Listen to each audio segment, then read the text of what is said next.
Shalom saudaraku. Kita melanjutkan pembahasan bila sebelumnya kita membaca 1 Petrus pasal yang pertama, ayat yang pertama. Dari Petrus, Rasul Yesus Kristus kepada orang-orang pendatang yang tersebar di Pontus, Galatia, Kapadokia, Asia Kecil dan Bitinia.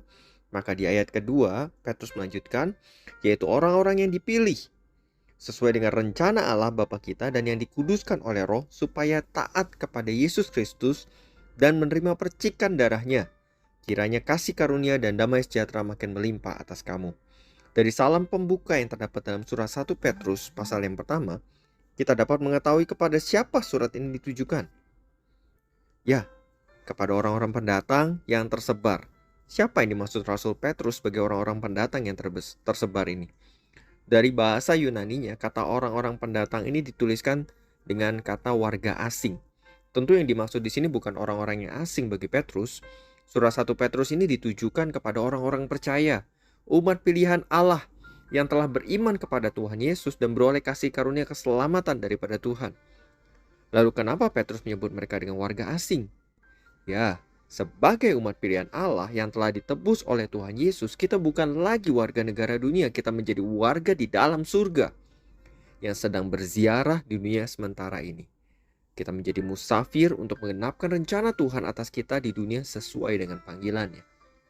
Filipi pasal yang ketiga ayat 20 berkata, karena kewargaan kita adalah di dalam surga, dan dari situ juga kita menantikan Tuhan Yesus Kristus sebagai juru selamat. Sebagai umat pilihan Allah, kita telah beroleh anugerah kasih karunia Tuhan. Ini bukan karena usaha kita, bukan karena perbuatan baik kita, bukan karena kesalehan kita, tetapi semua ini karena kemurahan hati Allah atas kita. Efesus pasal yang pertama ayat yang kelima berkata, dalam kasih Ia, yaitu Tuhan, telah menentukan kita dari semula oleh Yesus Kristus untuk menjadi anak-anaknya sesuai dengan kerelaan kehendak-Nya. Roma pasal yang ke-9 ayat yang ke-16 juga berkata, jadi hal itu tidak tergantung kepada kehendak orang atau usaha orang, tetapi kepada kemurahan hati Allah. Puji Tuhan. Kalau kita lanjutkan di ayat yang kedua, kita menemukan kata atau sebuah kalimat yang berkata supaya taat kepada Yesus Kristus. Ini bukan menunjukkan bahwa ketaatan itu untuk memperoleh keselamatan, bukan. Ini bukan usaha kita untuk memperoleh keselamatan. Ketaatan ini muncul sebagai buah dari kasih karunia Allah atas hidup kita. Karena kita sudah terima anugerah keselamatan, maka dengan pertolongan Roh Kudus, kita berjuang untuk hidup taat dan kudus kepada Tuhan.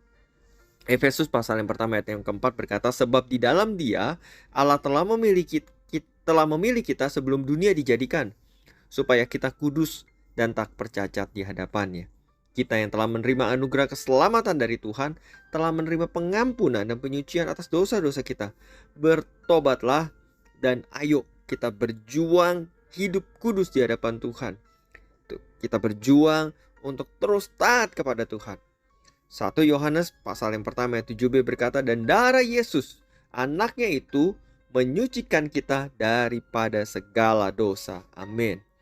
Maukah engkau hari ini membuka hatimu, menerima Tuhan Yesus sebagai Tuhan dan Juru Selamatmu secara pribadi? Kalau engkau sudah menerima Tuhan Yesus sebagai Tuhan dan Juru Selamatmu secara pribadi, maukah engkau terus bertobat dan terus hidup taat dan kudus bagi Allah? Saatnya berubah.